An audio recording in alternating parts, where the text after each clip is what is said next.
Personne ne te prépare au poids silencieux d'être ignoré. Il n'existe pas de manuel pour ce moment où tes mots tombent dans le vide et où l'absence de l'autre devient un mécanisme qui défie ta stabilité. Quand quelqu'un s'éloigne ou t'exclut, l'esprit s'active comme une machine implacable qui cherche des explications, fabrique des scénarios et multiplie le coût psychologique de chaque seconde d'attente. Il est inconfortable de le reconnaître, mais une grande partie de la douleur n'est pas réelle. C'est une fabrication interne, le résultat de laisser les autres contrôler ton équilibre. C'est ici que le stoïcisme cesse d'être une théorie et devient un entraînement pratique. Il ne s'agit pas de se durcir ni d'agir comme si rien n'importait, mais de choisir consciemment où tu mets ton attention et à quoi tu donnes du pouvoir. Tu peux tomber dans le piège de la réaction impulsive, répondre avec une fierté blessée ou céder à la tentation de chercher une validation là où il n'y en a plus. Mais tu peux aussi opter pour la discipline émotionnelle et la clarté. La véritable maîtrise n'est pas de résister à la douleur, mais de la comprendre et de l'utiliser comme filtre pour grandir. Tu n'es pas l'otage du silence des autres. Parfois, lâcher prise n'est pas une faiblesse, mais la forme la plus pure de force. Si tu veux apprendre à ne pas te perdre quand les autres s'éloignent, si tu cherches à ne plus négocier ta valeur avec les gestes des autres, c'est le moment d'ajuster tes mécanismes mentaux et de revendiquer le contrôle sur ta réaction. Le calme est une décision, la dignité, une habitude. 1. Choisis ta réaction, pas ton impulsion. Tu n'as aucun contrôle sur ce que fait l'autre personne, aucun. Arrête de te raconter le mensonge selon lequel si tu insistes, si tu demandes, si tu montres ce que tu ressens, tu pourras forcer une réaction, changer une absence, réécrire la fin d'une histoire. C'est le piège de l'impulsion. Sauter chaque fois que le vide te dérange, déclencher des réponses automatiques parce que tu as peur de te sentir ignoré ou déplacé. Mais voici la vérité inconfortable. Ton premier acte de faiblesse n'est pas que quelqu'un t'ignore, mais que tu te rendes à l'urgence de réagir sans réfléchir, de chercher une validation qui ne dépend pas de toi. Il est plus facile de blâmer l'autre, mais le véritable problème commence à l'instant où tu décides de ne pas être maître de ta réponse, mais esclave de tes émotions les plus basiques. Chaque fois que tu laisses cette impulsion prendre le contrôle, tu fabriques une dette émotionnelle envers toi-même. C'est une facture qui s'accumule. Tu te trahis pour soulager un malaise immédiat et le prix est ta paix mentale. Tu n'es pas moins digne parce que quelqu'un s'éloigne. Tu te réduis lorsque tu remets ta dignité pour mendier de l'attention ou une explication. L'esprit conditionné cherche des sorties automatiques, bloquer, exiger, dramatiser, disparaître aussi juste pour faire semblant que cela ne t'affecte pas. Mais cette réaction ne résout rien, elle t'éloigne simplement de la véritable force. C'est comme si tu utilisais un filtre déformant. Tout ce que tu vois passe par le prisme de ton insécurité et de ton urgence. Le stoïcisme exige le contraire. Il exige que tu mettes un frein, que tu respires avant d'agir, que tu te souviennes de qui tu es et que tu laisses passer la première vague de douleur sans te laisser emporter. Il ne s'agit pas de geler tes émotions, mais d'entraîner ta capacité à décider de ton prochain mouvement avec un esprit clair, pas avec un cœur en flammes. Les gens vont et viennent, parfois sans prévenir. Ce n'est pas une attaque personnelle ni une épreuve de ta valeur. Tu dois arrêter de chercher des raisons externes pour justifier ta réaction interne. L'impulsion est confortable, elle te permet de décharger la tension en quelques secondes. Mais elle te condamne à vivre de manière réactive, à la merci de n'importe quel silence ou absence. Tu choisis ta réaction ou tu te contentes d'être une marionnette de tes états émotionnels. Il n'y a pas de juste milieu. N'attends pas que l'autocontrôle surgisse de nulle part. Il se forge à travers des décisions inconfortables, en te maintenant dans cet espace où l'incertitude brûle. Et pourtant, tu ne cours pas éteindre le feu avec des actes désespérés. La prochaine fois que tu ressentiras la tentation d'envoyer ce message impulsif, de chercher une réaction rapide pour te sentir vivant à nouveau, souviens-toi de ceci. Ne pas répondre est aussi une réponse. Le silence peut être ton allié si tu l'utilises comme un espace pour retrouver ton centre, pas comme une punition ou une stratégie. Maîtriser ta réaction est un acte de respect de soi, pas un jeu de pouvoir. La tranquillité ne vient pas du contrôle de l'autre, elle vient de ne pas te perdre lorsque les choses ne se passent pas comme tu le souhaites. Tu choisis le calme ou tu choisis le chaos, jamais les deux. C'est la différence entre quelqu'un qui survit et quelqu'un qui se renforce. N'attends pas que les autres changent pour trouver la paix. Choisis de répondre avec maturité, même si la situation ne le mérite pas. Tu n'as rien à prouver à celui qui s'en va. Tu dois te prouver à toi-même que ta valeur et ta dignité ne dépendent pas de la réaction d'un autre, mais de ta décision de ne pas te trahir. C'est ici que commence le véritable autocontrôle. Quand tu cesses d'être victime de ton impulsion et que tu décides d'être responsable de ta réaction. 2. Ta valeur ne dépend pas des autres. Tu te réveilles, tu consultes ton téléphone presque par réflexe, et là, c'est là, cette conversation qui n'avance pas, ce message qui reste sans réponse, cette absence qui pèse sur ta poitrine même si tu essaies de ne pas y prêter attention. Tu regardes l'écran à la recherche de quelque chose de nouveau, un signe qui te ramène la tranquillité, et l'esprit commence à s'emballer. Ai-je fait quelque chose de mal? Aurais-je dû dire autre chose? Pourquoi ne répond-il pas? C'est presque automatique, l'urgence d'interpréter le silence comme un jugement sur ta valeur apparaît. Et juste là, sans t'en rendre compte, tu commences à te donner à l'opinion d'un autre, remettant ton estime de soi au gré de ses messages, de ses délais et de ses décisions. L'esprit cherche des explications externes parce que rester avec sa propre insécurité est inconfortable. Mais cet inconfort est nécessaire. C'est le premier signe que tu mesures ton importance avec une règle qui n'a jamais été la tienne. Le piège réside dans le conditionnement. Nous croyons depuis des années que d'être aimé, recherché ou approuvé nous rend précieux. C'est un mécanisme appris, comme une programmation de fond qui ne se déclenche que lorsque quelqu'un s'éloigne ou nous ignore. Tout à coup, tout ce que tu croyais sur toi vacille parce qu'une personne a décidé de ne pas répondre.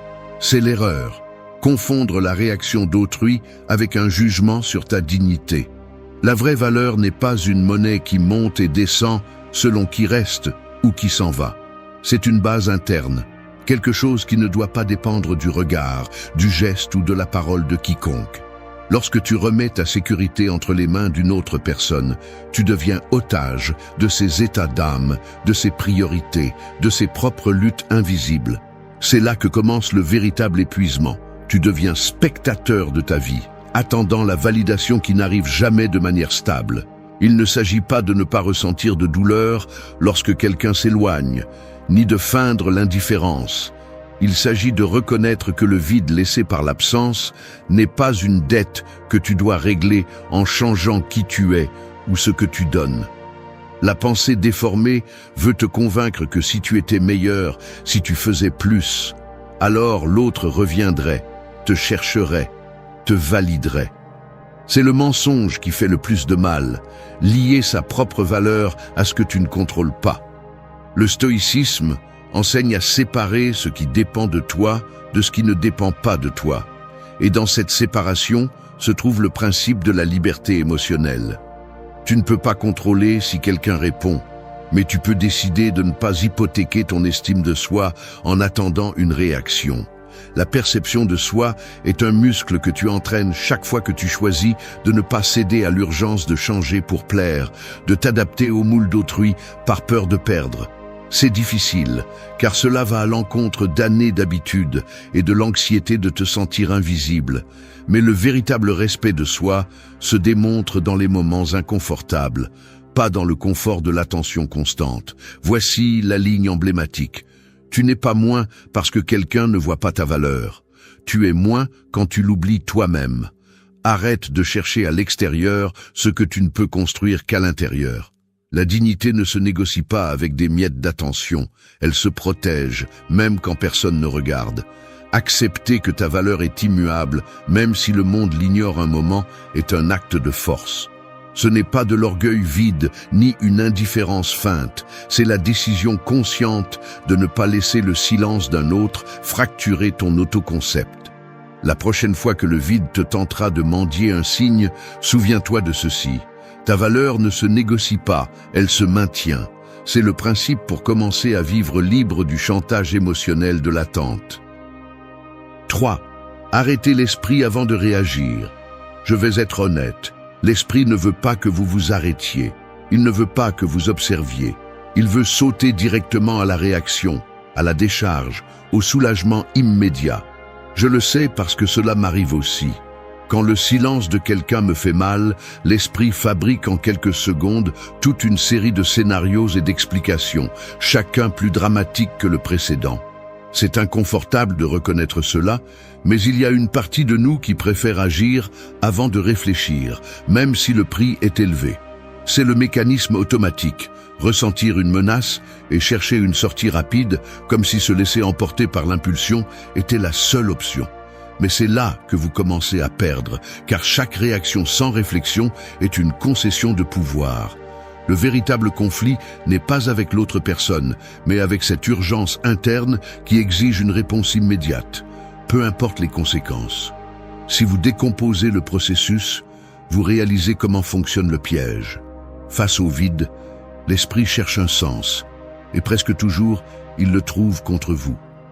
Vous pouvez sentir le poids de l'attente, l'anxiété qui monte comme une pression dans la poitrine, et la pensée s'accélère. Il faut faire quelque chose, n'importe quoi, pour ne pas rester immobile. Mais cette hâte est en réalité la peur de ce que vous pourriez découvrir si vous vous arrêtez. Il est plus facile d'agir que d'affronter le fait que vous n'avez pas le contrôle, que le silence n'est pas de votre faute, que l'absence ne définit pas votre valeur. Lorsque vous analysez ce qui se passe à ce moment critique entre ressentir la douleur et réagir, vous voyez que c'est là que se joue la marge de manœuvre la plus importante. L'espace entre le stimulus et la réponse est là où se joue la véritable bataille pour votre paix intérieure. C'est ici que l'entraînement stoïque entre en jeu. Il ne s'agit pas de réprimer l'émotion, ni de faire semblant que cela n'a pas d'importance, mais d'interrompre le cycle automatique de réaction. C'est un exercice mental, presque chirurgical. Remarquer l'impulsion, l'identifier, la remettre en question. Avez-vous vraiment besoin de répondre maintenant ? Ou pouvez-vous vous permettre quelques minutes ou quelques heures pour laisser la température redescendre ? C'est seulement là que vous commencez à retrouver votre capacité stratégique, car l'autocontrôle n'est pas un don, c'est une pratique délibérée. Chaque fois que vous choisissez d'attendre avant de répondre, chaque fois que vous respirez et retardez la réaction, vous renforcez le muscle de la volonté. L'esprit suggère que vous allez perdre quelque chose si vous n'agissez pas tout de suite, mais l'expérience montre le contraire. Ce que vous perdez réellement, c'est votre centre lorsque vous vous laissez emporter par l'urgence. La conséquence de ne pas vous arrêter est prévisible. Des messages dont vous vous repentez, des mots superflus, des décisions impulsives qui n'aggravent que le vide initial. En agissant sans pause, vous multipliez les dégâts et vous vous enchaînez à une narration dont il est difficile de sortir. En revanche, si vous restez un moment dans cet espace inconfortable, si vous supportez la pression de l'incertitude sans bouger, vous commencez à gagner en perspective. La clarté arrive lorsque l'émotion cesse de dicter vos mouvements et que vous pouvez observer la situation avec plus de distance. La douleur ne disparaît pas, mais elle ne vous entraîne plus. L'autocontrôle se construit ainsi, en choisissant de ne pas répondre au premier appel du malaise. Ne réagissez pas, décidez. C'est la ligne qui sépare le chaos du calme. L'aspect pratique de cette stratégie est brutalement simple et difficile à la fois. Lorsque vous ressentez l'impulsion, arrêtez-vous. Comptez jusqu'à 10, sortez faire une promenade, changez d'environnement, faites n'importe quoi qui interrompe le cycle automatique. Ce n'est pas de l'évasion, c'est de la discipline émotionnelle. Chaque fois que vous réussissez ce petit frein, vous montrez à votre esprit qu'il ne commande pas seul, que vous avez le dernier mot. Le pouvoir réside dans cette marge, dans cet instant où vous pouvez choisir de ne pas agir.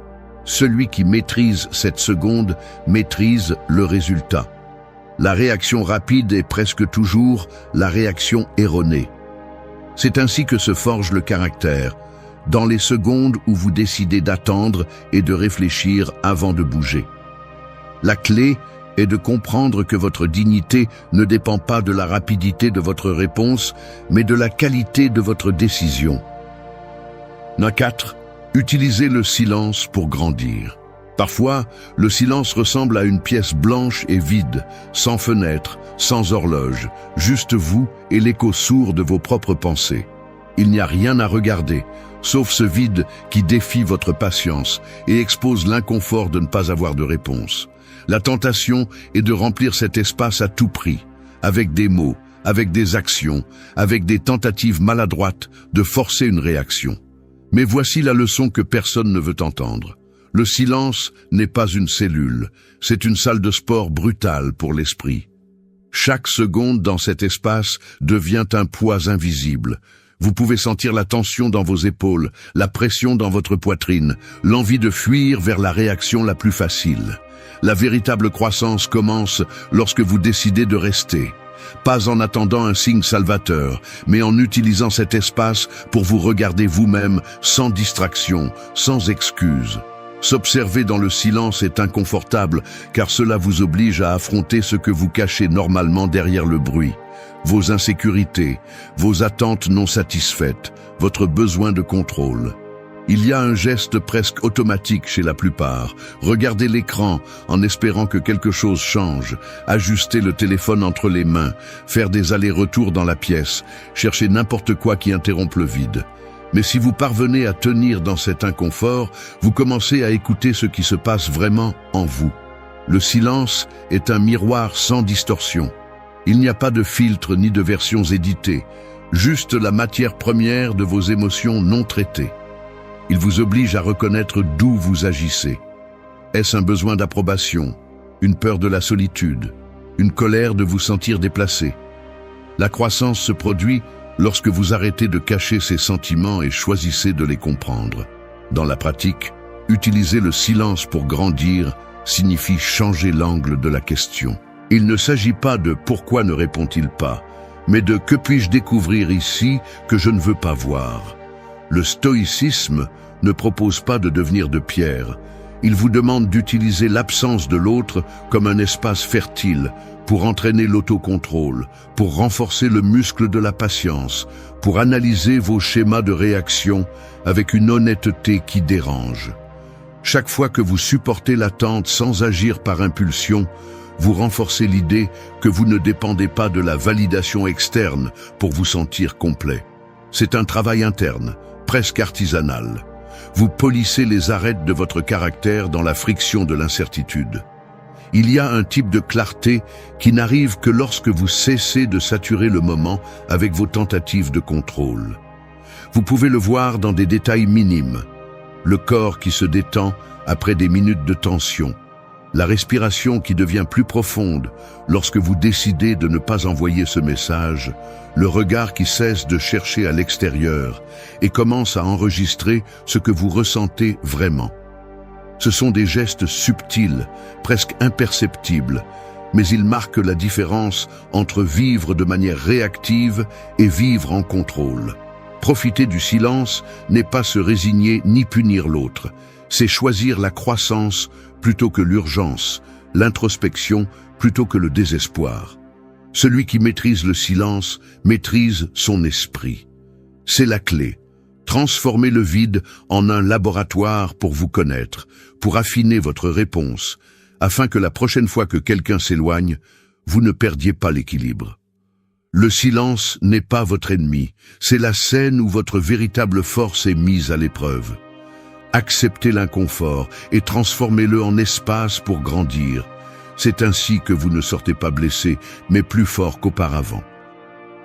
5. Investis ton énergie en toi-même. Arrête d'investir ton énergie dans ceux qui ont déjà décidé de ne pas investir en toi. C'est aussi simple que ça. La réalité est que chaque fois que tu consacres ton attention mentale à quelqu'un qui t'ignore, tu te voles toi-même. Ce n'est pas l'autre qui te prend quoi que ce soit, c'est toi, avec ton obsession, avec ton besoin d'être validé par une réaction extérieure, qui te dépouille jour après jour. Penses-tu vraiment que répéter les mêmes pensées, vérifier le chat en espérant un miracle ou imaginer des dizaines de scénarios va changer quelque chose? La seule chose que tu obtiens, c'est de t'appauvrir émotionnellement, de remplir ton esprit de déchets et de te fragiliser de l'intérieur. Il n'y a pas de dignité à attendre ce qui ne dépend pas de toi, juste de l'épuisement. Le stoïcisme te le crie au visage. Arrête de donner ta vie à l'indifférence d'un autre. Investir ton énergie en toi-même n'est pas un slogan vide, c'est une urgence psychologique. Plus tu passes de temps à ruminer l'absence de l'autre, moins tu as de force pour construire, pour grandir, pour réparer ce qui est sous ton contrôle. La compassion mal comprise est une autre piège. Tu te dis que ça fait mal parce que tu as beaucoup d'amour à donner, alors qu'en réalité, ce que tu as, c'est peur de te retrouver seul avec tes propres affaires. Il est plus facile de s'obséder pour l'autre que de faire face à ton propre vide. Mais ainsi, tu n'augmentes que ta dette intérieure, retardant le moment d'affronter ce qui compte vraiment. Que fais-tu pour toi-même?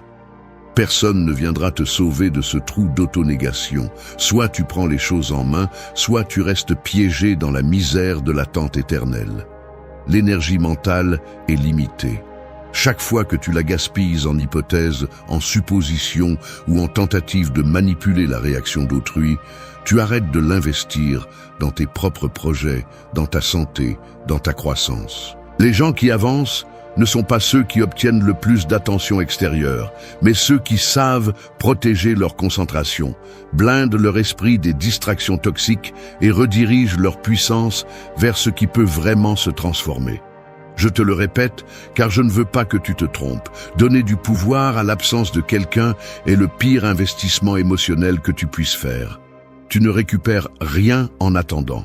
Tu perds seulement du temps et de l'énergie que tu pourrais utiliser pour devenir une version de toi qui ne dépend du regard de personne. As-tu du mal à te lever parce que tu attends toujours un message? Parfait. Voilà la preuve que tu dois changer d'investissement. Utilise cette même ténacité que tu dépenses à vérifier ton téléphone pour construire quelque chose de réel. Améliore ton corps, lis, apprends, organise ta vie, fais le travail inconfortable de te regarder à l'intérieur et de nettoyer les blessures que tu traînes. Chaque minute que tu choisis de te donner l'attention que tu mendiais à l'extérieur est un coup direct à la dépendance. Personne ne te respectera plus que tu ne te respectes. Personne ne valorisera ta présence si tu l'offres toi-même comme une remise à la première absence. Le stoïcisme n'est pas résignation, c'est action lucide. Il te rappelle que ce que tu sèmes dans ton esprit grandit. Et si tu ne sèmes que le manque, c'est tout ce que tu récolteras. Je te le dis sans fioriture, arrête d'attendre que la présence de quelqu'un te rende ce que tu ne peux construire qu'en cultivant ta propre valeur. Arrête d'utiliser ta douleur comme excuse pour rester dans la passivité. Investis ton énergie en toi, non par fierté, mais par survie. Celui qui se néglige en cherchant à l'extérieur se perd à l'intérieur. C'est la vérité que personne ne veut regarder en face. Ne te plains pas ensuite de la solitude si c'est toi qui as d'abord abandonné ta propre compagnie. Commence aujourd'hui, pas demain. Transforme l'obsession en discipline, le vide en construction. Personne ne va te remplir si tu continues à laisser des trous à l'intérieur de toi. La force ne se mendie pas, elle se cultive. Fais-toi ton meilleur investissement. 6. Réponds avec calme, pas avec fierté. Ne te méprends pas. Répondre avec fierté ne te rend pas fort. Cela te rend prisonnier de ton insécurité. La réaction hautaine, cet élan de rendre le coup, de prouver que tu n'as besoin de personne non plus, n'est qu'un masque maladroit pour ne pas faire face à la véritable blessure. La fierté déguisée en intégrité est en réalité de la peur. Peur d'être vu comme vulnérable. Peur d'accepter que le silence ou le mépris t'ont blessé. L'esprit veut te protéger et te vend l'idée que si tu réponds avec froideur ou indifférence, tu conserves le pouvoir. Mais ce que tu conserves, c'est le poids inutile d'une guerre intérieure. Parce qu'au fond, tu sais que cette attitude ne guérit rien. Elle ne fait que retarder la douleur et la transforme en ressentiment, une facture mentale qui, à long terme, finit toujours par te coûter cher. Le mécanisme est simple et brutal. Face à l'absence, l'esprit cherche à restaurer l'équilibre et la première chose qu'il trouve est le faux soulagement de la fierté. Je ne suis pas affecté, je m'en fiche. Je vais prouver que je peux vivre sans cette personne. Mais cette narration n'est rien d'autre qu'une réaction défensive face à la peur d'être exposé. Quand le silence de l'autre te blesse, la fierté propose une sortie rapide. Répondre avec un commentaire cinglant, bloquer, ignorer ou effacer la conversation. Tu crois que cela te permet de reprendre le contrôle, mais en réalité, tu réaffirmes seulement ta dépendance émotionnelle, car ton action est toujours dictée par la blessure, pas par la clarté. Au lieu de résoudre le conflit intérieur, tu l'encapsules sous une couche de force apparente qui ne résiste pas au moindre questionnement. La fierté n'est que l'armure de la peur, et vivre derrière des armures t'empêche de guérir. Tu réponds avec calme lorsque tu décides de regarder en face ce que tu ressens, sans fuir ni cacher la douleur avec des attitudes vides. La sérénité n'est ni passivité ni résignation. C'est la conséquence de comprendre que ta réaction ne doit pas être un reflet automatique de la blessure, mais un choix délibéré depuis la maturité. Tu n'as pas besoin de prouver de la froideur ni de feindre la supériorité. Tu as besoin d'une honnêteté brutale avec toi-même. Pourquoi veux-tu répondre avec fierté? Parce que cela t'effraie de te montrer humain, parce que tu crois que céder la calme est perdre de la valeur. Mais la vérité est autre. Le calme n'est pas soumission, c'est un pouvoir réel.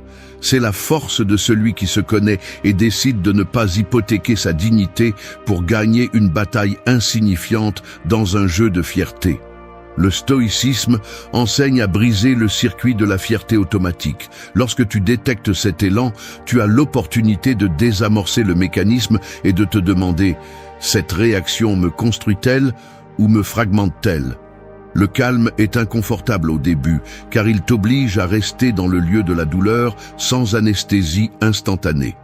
Il n'y a pas d'applaudissements ni de reconnaissance externe, juste le travail silencieux de te soutenir, de ne pas céder à la tentation de répondre depuis l'ego blessé. Mais là, juste là, c'est là que se forge le caractère. Répondre avec calme est un acte de respect de soi. Il ne s'agit pas de te laisser piétiner ni de faire silence sur ce que tu ressens, mais de choisir le moment et la manière depuis la clarté, pas depuis le manque. La fierté t'enferme dans un cycle de réaction et de défense. Le calme te permet d'agir avec stratégie, avec une vision d'avenir, non seulement pour gagner une discussion, mais pour préserver ta santé mentale. Chaque fois que tu choisis le calme plutôt que la fierté, tu brises le schéma qui te maintient lié au jeu des autres. Tu cesses de chercher la validation dans la réaction de l'autre et commences à construire une base interne de sécurité. Ce n'est pas facile, car cela implique de renoncer à la gratification immédiate de avoir le dernier mot et de supporter l'inconfort en silence. Mais cet inconfort est le prix de la liberté émotionnelle. Au final, répondre avec calme n'est pas un signe de faiblesse, mais la plus grande preuve de maîtrise de soi. La fierté est bruyante, le calme est percutant. Celui qui répond avec sérénité prouve qu'il n'est plus à la merci des fluctuations émotionnelles de quiconque. C'est la véritable force, choisir la paix même lorsque l'esprit te pousse au conflit. 7. Libère-toi en lâchant prise, pas en bloquant. Tu te surprends un moment à regarder l'écran de ton téléphone, le pouce hésitant entre deux options, bloquer cette personne qui t'ignore ou simplement la laisser partir sans plus. La conversation est toujours là, sans nouveau message, avec la tension accumulée après des jours d'absence. Tu sais que le blocage est tentant car il promet un soulagement instantané, une sensation de contrôle sur la situation. Mais si tu analyses en profondeur ce qui t'arrive, tu te rends compte que ce n'est pas un vrai contrôle, c'est juste un raccourci émotionnel pour masquer l'inconfort. L'acte de bloquer est souvent chargé de colère, de déception ou d'un mélange amer de fierté et de fatigue. Tu te vends l'idée que couper l'accès est une façon de te protéger, mais en réalité, tu renforces souvent le lien négatif, tu t'attaches encore plus à la narration de la douleur. Le blocage physique est simple. Ce qui est difficile, ce qui coûte vraiment, c'est de lâcher prise en profondeur. Le mécanisme est clair. L'esprit cherche une solution rapide pour cesser de ressentir ce poids, ce vide inconfortable chaque fois que tu vois la conversation stagnante. Alors tu te lances dans le blocage, convaincu qu'en éliminant l'accès, tu élimines aussi la blessure. Mais ce que tu ne vois pas, c'est que la douleur ne s'efface pas avec un bouton. Car ce qui te blesse n'est pas la présence de l'autre dans ta liste de contacts, mais l'histoire que tu continues à alimenter dans ta tête. Le blocage devient un pansement, une réaction défensive qui te donne l'illusion d'avoir fermé un cycle. Alors qu'en réalité, tout ce que tu as fait, c'est mettre une porte fermée sur une pièce en désordre. Lâcher prise implique bien plus que d'éliminer un contact. Cela exige de faire face au travail intérieur, de laisser aller l'attente, le ressentiment et l'idée que l'on te doit quelque chose. Si tu approfondis, tu verras que le blocage résout presque jamais le véritable conflit. Il peut te donner un répit momentané, mais à long terme, si tu n'as pas lâché l'attachement émotionnel, la pensée continue de revenir. La blessure reste ouverte et le ressentiment se multiplie en silence. Lâcher prise, en revanche, est une décision stratégique beaucoup plus puissante. Cela ne signifie pas se résigner ni faire l'indifférent, mais cesser d'investir de l'énergie dans ce que tu ne peux pas changer. Lâcher prise, c'est accepter que l'autre a le droit de s'éloigner, de ne pas répondre, de vivre son processus, et que ta paix ne dépend pas de forcer une fermeture externe. C'est choisir de ne pas poursuivre ni punir, mais de te déplacer vers l'avant avec la dignité intacte. L'entraînement stoïque vise justement cela. Il ne te demande pas de supprimer, d'ignorer ou de bloquer par impulsion, mais de travailler en toi pour libérer l'espace mental que cette personne ou cette situation occupe. Il t'invite à interrompre le cycle de réaction, à te demander si agir par la colère ou la fierté te laisse vraiment en paix. La véritable libération se joue sur le terrain intérieur, quand tu peux voir le chat, te souvenir de l'histoire et pourtant te sentir calme parce que tu n'as plus besoin que l'autre personne confirme ta valeur. Lâcher prise est une discipline, pas une évasion. C'est décider de cesser de porter un poids inutile, non pas parce que l'autre le mérite, mais parce que tu en as besoin pour avancer. Au fond, bloquer est facile, lâcher prise est difficile. Mais seul l'un des deux chemins te libère. Fermer la porte n'est pas la même chose que de lâcher la charge. La prochaine fois que tu ressentiras l'urgence d'éliminer, arrête-toi et évalue. Cherches-tu à te protéger ou à éviter le travail de lâcher prise? Libère-toi en lâchant prise, pas en bloquant. C'est la décision qui renforce ton caractère et te redonne le véritable contrôle. Le contrôle sur ton monde intérieur. 8. Avancer sans rester ancré dans le passé. Je vais le dire sans adoucir. Le moment le plus difficile n'est pas quand quelqu'un s'en va, mais quand vous réalisez que vous êtes toujours attaché à ce qui n'existe plus. C'est inconfortable de noter comment le corps réagit avant l'esprit, comment les doigts glissent encore et encore sur les vieilles photos dans la galerie, parcourant des messages comme si vous pouviez trouver un nouvel indice, un signe qui donnerait un sens à ce qui est déjà brisé. Il y a une fatigue particulière dans ce geste, un mélange de nostalgie et d'entêtement qui vous maintient en cercle, piégé dans des répétitions qui n'ajoutent plus rien. L'air pèse différemment quand vous vous accrochez au passé. La pièce semble plus petite, la poitrine se serre, et même le café perd de son goût parce que l'esprit est occupé par des souvenirs qui ne laissent pas de place à ce qui est devant vous. Je le sais parce que j'ai été dans ce piège, parce que j'ai ressenti le besoin presque physique de revenir en arrière, de retourner à ce moment où tout semblait avoir un sens. Mais c'est la paradoxe. Plus vous essayez de revivre ce qui est perdu, plus vous vous épuisez et moins d'énergie il vous reste pour avancer. Le passé a une force invisible qui s'accroche aux détails, aux petits objets, aux chansons qui jouent en fond, aux habitudes que vous n'arrivez pas à lâcher. Chaque fois que vous revisitez ce qui était, vous établissez un circuit mental qui renforce l'idée que cela était mieux, que vous avez perdu quelque chose d'irremplaçable et que peut-être, si vous restez là, vous pourrez le récupérer. Mais ce que vous tenez, c'est une image figée, une version de vous qui n'existe plus et une histoire qui ne se réécrit que dans votre tête. C'est comme marcher avec un sac à dos rempli de pierres étrangères. Chaque souvenir non traité, chaque rancœur, chaque « et si j'avais fait cela différemment » ajoute du poids et vous empêche de bouger librement. Le véritable avancement commence lorsque vous avez le courage de lâcher ce fardeau, lorsque vous cessez de chercher des explications dans ce que vous ne pouvez pas changer et que vous vous concentrez sur ce qui est ici, en ce moment. Ce qui est pratique et brutal dans le stoïcisme, c'est qu'il ne vous permet pas de rester bloqué. Il vous oblige à regarder ce que vous avez et ce que vous pouvez faire maintenant, pas ce qui a déjà été. Avancer n'est pas un acte grandiose ni dramatique. C'est la somme de décisions minimales, de gestes quotidiens. Fermer la galerie, ranger l'objet qui vous attache, sortir, marcher différemment. Cesser de revoir des conversations qui n'existent que dans votre mémoire. Le corps le ressent d'abord, moins de tension dans les épaules, la respiration qui se libère, les mains qui enfin s'occupent de quelque chose de productif et cessent de trembler à la recherche de réponses. C'est là que commence la transformation. Quand vous choisissez de faire face au présent sans le filtre de ce que vous avez perdu. Quand vous osez construire à partir du point où vous vous trouvez réellement, pas depuis la nostalgie.